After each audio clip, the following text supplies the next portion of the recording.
বন্ধুরা, আজকে আমরা ইতালি ভাষায় রিপ্লেসিভো ভার্বের বিষয়ে শিখব। প্রথমে জেনে নেওয়া যাক রিপ্লেসিভো ভার্ব চেনার উপায় কি।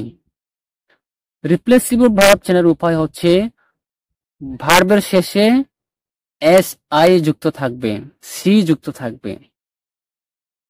ফর এক্সাম্পল, যেমন সেন্তিরে এর মানে হচ্ছে টু হিয়ার বা শোনা।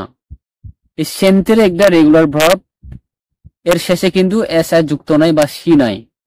তাহলে এই সেন্তিরে এই ভার্বের শেষে যখন আমরা এস আই যুক্ত করব বা সি যুক্ত করব তখন হবে সেন্তিরসি।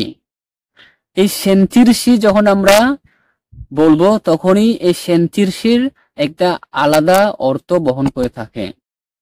এই সেন্তিরসির অর্থ হচ্ছে টু ফিল বা অনুভব করা।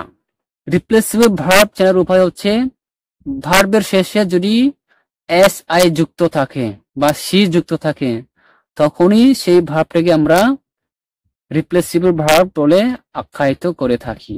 ওকে।